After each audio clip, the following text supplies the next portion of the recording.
Question number 4, the Honourable Annette King. Thank you, Mr Speaker. My question is to the Minister of Local Government. What recommendations from at least 3 government reviews of local government since 2006 are yet to be implemented? And if any have not been implemented yet, why not? The Honourable Dr Nick Smith. Speaker, there were 2 reports in this period to the previous Labour government and 1 to this government. The report to this government was the Royal Commission of Inquiry into Auckland Governance and had 169 recommendations, and we have largely implemented these. The debates at Select Committee and in the Parliament record why some recommendations were not implemented. The previous government received 2 substantive reports. The first was the rates inquiry done by former Labour candidate David Shand in 2007. The then government did very little with it, and I'm not privy why. A key recommendation was that central government provide a share of GST to local government. Sadly, when we came to office, the cupboard was bare, and that was not an option. We also believe the answer is not in shifting the costs, but actually getting the steep rise in local government costs under better control. The third report was also received by the former government and contained no substantial recommendations regarding legislative change. The one legislative change this recommended is included in yesterday's announcements, and that's in respect of greater flexibility about the sizing of rural wards. The Honourable Annette King.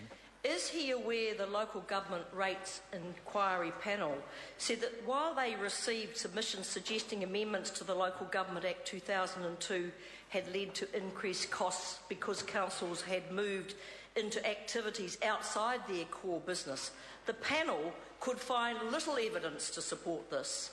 And what new evidence has he received since last Tuesday, when he told me that he had no reports from local authorities on new core activities?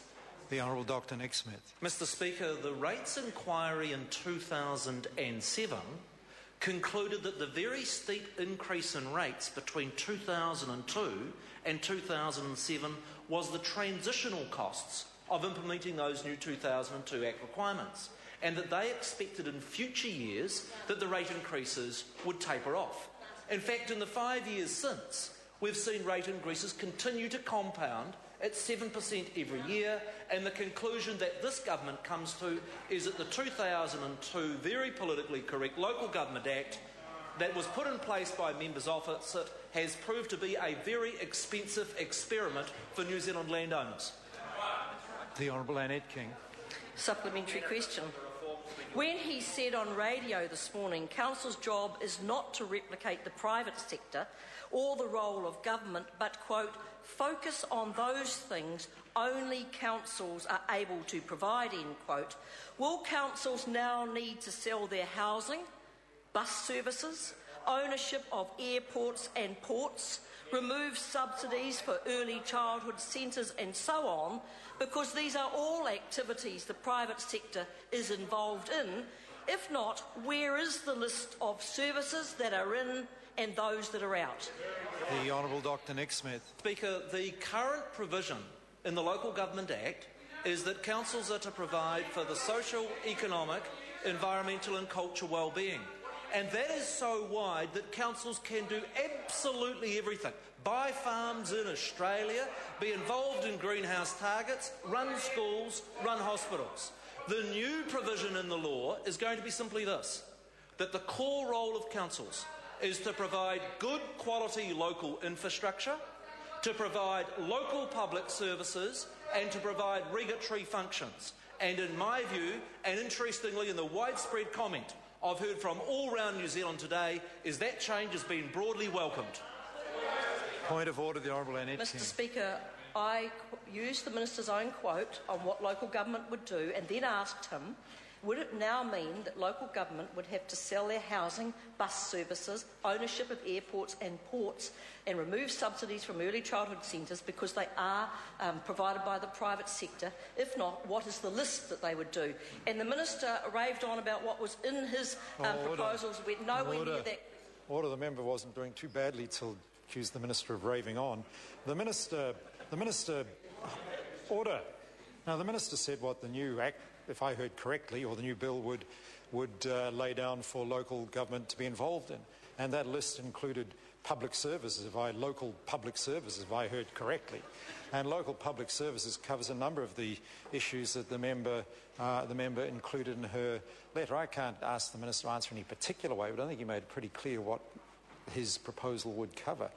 Supplementary question, the Honourable Annette King. Supplementary question. Did he decide to include fiscal responsibility requirements in his 8-point reform plan on the advice of his coalition partner, the Honourable John Banks, who in his last term as Mayor oversaw a trebling of the Auckland City Council debt from $135 million to $738 million, excluding debt associated with the formation of the Super City, or was it just a lapse of judgment? The Honourable Dr Nick Smith. Mr Speaker, my colleague John Banks has been one of a group of ministers, and particularly in his role as regulatory reform, that has advocated stronger fiscal discipline within local government.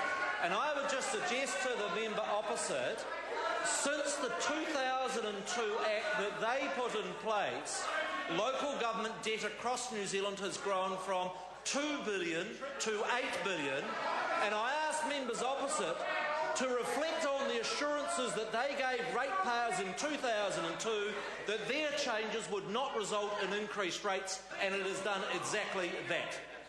The Honourable Annette King. Does he think it's fair, then, to criticise councils for increasing their debt from $2 billion to $8 billion in 10 years when his government holds the record for increasing debt from $8 billion to $50 billion in just 4 years?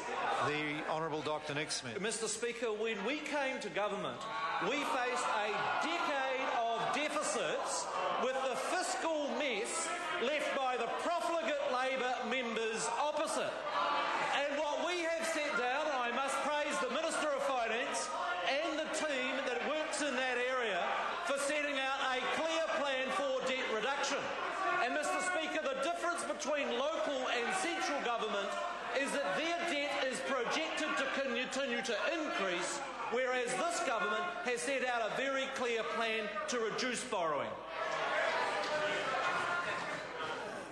I say to members, a little bit of steam's been let off, but the noise is unacceptable. Tauraro Flavel, supplementary question. Tēnā koe, Mr Speaker, kia ora tātou katoa. To the Minister, can the Minister confirm that one of the outcomes amongst the review of local government was that local bodies should consult with whānau, hapu and iwi in matters of mining licences to prospect, explore and develop, for example, such as on the east coast of the North Island? And what evidence would he expect to be available to ensure that this happens? The Honourable Dr Nick Smith. I want to acknowledge the representations that the Maori Party has made to myself as Minister of Local Government and Environment, and also to my colleague Phil Heatley, around the importance of Maori being included in decisions around resources such as minerals. I know that there are specific consultation provisions that have been set down in respect of minerals. The member would also be aware of the very specific provisions that's been included in the EEZ legislation that's also been as a consequence of the strong advocacy of the Maori Party.